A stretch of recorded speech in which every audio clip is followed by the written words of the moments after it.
Saudara, ancaman Jakarta tenggelam di depan mata. Pemprov DKI Jakarta meyakini pipanisasi mampu mengurangi laju penurunan tanah di ibu kota. Lalu apakah pipanisasi bisa selamatkan Jakarta dari kepungan air? Berikut liputan jurnalis Kompas TV Glenis Oktania yang didukung oleh Earth Journalism Network dan Climate Tracker.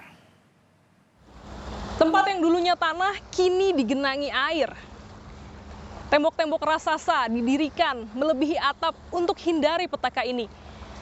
Terdengar titah sang gubernur, proyek pipanisasi akan hentikan Jakarta tenggelam. Apakah ini akan jadi solusi yang tepat atau berakhir sebagai wacana belaka? Selengkapnya bersama saya, Glenis Oktania.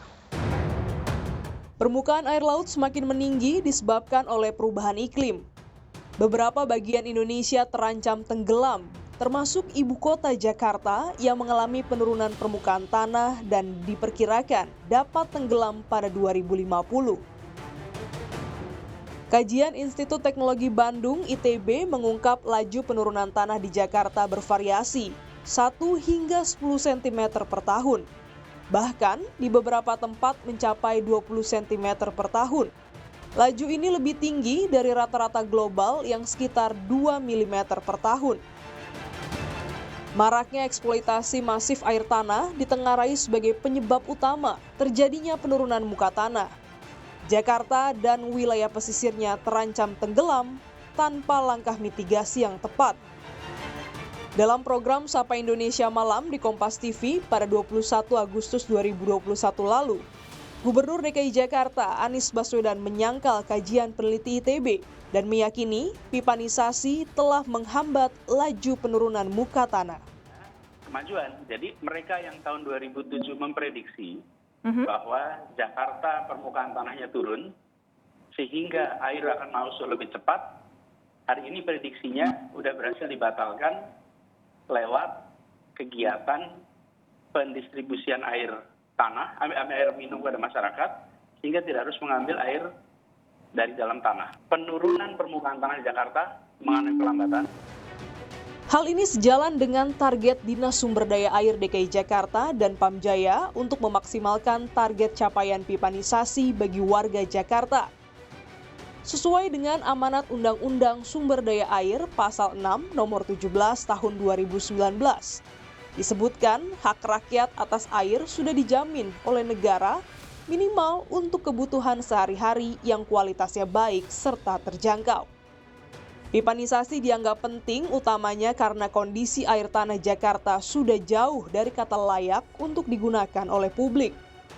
Berdasarkan kategori dari Kementerian ESDM, ada 4 kategori kondisi air tanah dangkal atau freatik untuk menggambarkan kondisi air tanah di Jakarta. Kondisi cekungan air tanah di Jakarta saat ini dalam kondisi sangat kritis akibat eksploitasi air tanah yang berlebihan. Koordinator Koalisi Rakyat untuk Hak Atas Air atau KRUHA, Muhammad Reza Syahib menegaskan, pentingnya pipanisasi air bersih sebagai pemenuhan hak warga atas air bersih. Dalam konteks Jakarta mau nggak mau, kalau opsi terakhirnya memang pipanisasi. 100% harus pipanisasi, baik layanan air minumnya maupun air limbahnya. Kenapa? Karena ekosistem airnya udah rusak luar biasa gitu loh. Dirut Pamjaya, Arif Nasruddin menjelaskan sudah lebih dari setengah total daerah DKI Jakarta sudah mendapatkan akses pipa air bersih. Cakupan kita sudah di angka 66%, gitu ya, sudah di angka 66%, yang pastinya masih ada 34% lagi yang harus kita penuhi untuk mencapai 100%. Dan itu kenapa kemudian tadi saya sampaikan, sinergitas antara pemerintah pusat dan kemudian pemerintah daerah sudah dilakukan. Anggota DPRD DKI Jakarta, William Aditya Sarana dari Komisi A Bidang Pemerintahan memastikan target pipanisasi akan tercapai dan hal ini dapat menjadi solusi terbaik untuk menangani Jakarta tenggelam. Pamjaya kan alat negara nih. Nah, saya kira Pamjaya jangan hanya memikirkan soal profit penggunaan air bersih oleh pusat-pusat komersil, tapi mereka Pamjaya harus lebih sifatnya melayani masyarakat, menyelamatkan Jakarta. Sehingga saya optimis tahun 2023 dengan pengalokasian anggaran yang nantinya akan kita dorong secara maksimal, pipanisasi akan bisa dilakukan dengan lebih cepat. Solusi yang paling tepat, pipanisasi air bersih. Namun, sejumlah ahli menyaksikan pipanisasi air bersih dapat segera berdampak dalam memperlambat penurunan muka tanah di ibu kota. Peneliti Geodesi ITB, Heri Andreas menyoroti sulitnya memasang sistem pipa air bersih baik di sumber mata air di Jatiluhur, Jawa Barat maupun di dalam kota Jakarta. Nanti proses implementasinya kan juga tidak sederhana ya, karena pipanisasi itu yang paling ribet itu bagaimana kita mengkoneksikan ya dari Jatiluhur 1, 2, kemudian dari Karian ya ke Jakarta ya. Nah itu kalau kita lihat kondisi di lapangannya yang sudah padat semrawut ya, itu diharapkan nanti ya semoga tidak menjadi obstacle gitu ya. Obstacle tadi ya, hambatan ya.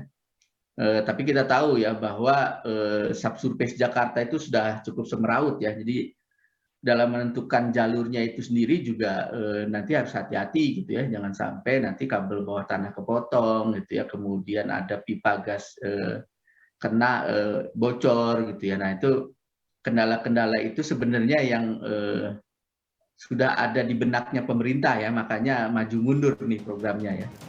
Sementara itu, pengamat tata kota Yayat Supriyatna menilai pipanisasi tersebut tidak akan berdampak jika Jakarta belum mampu secara mandiri mengelola sumber air baku. Misalnya nanti kemampuan sesudah pipanisasi ternyata airnya nggak ada, itu lebih parah.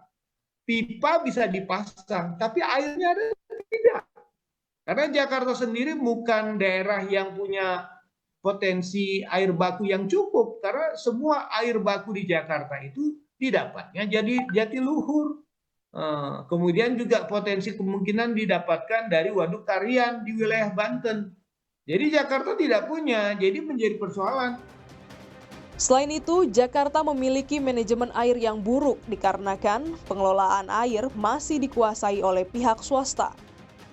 Jakarta sebenarnya bad management gitu, bukan kita nggak punya air baku gitu. Kalau misalnya semua air hujan yang di Jakarta ditampung gitu ya, lewat penataan misalnya gedung segala macam, dimulai dari gedung-gedung pemerintah aja lah misalnya. Kebijakannya harus mendorong disintensif penggunaan air tanah, karena itu salah satu sebab juga sulitnya air tanah itu sebenarnya. Kalau dikelola secara benar, air tanah di Jakarta kan pengelolaannya gelap.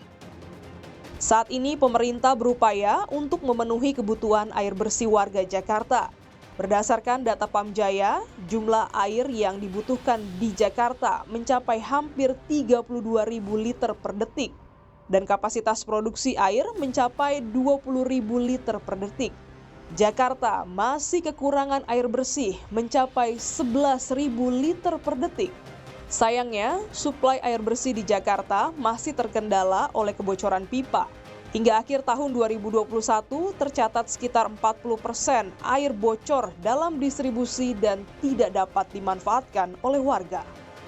Solusi pipanisasi nyatanya masih memiliki sejumlah tantangan, dari sumber air, perbaikan tata kelola, dan juga target pipanisasi yang harus dilakukan secara cepat, berlomba dengan penurunan muka tanah di Jakarta. Harapan tanpa kerja keras dan komitmen adalah pekerjaan rumah yang abadi. Glenis Oktania, Kompas TV, Jakarta.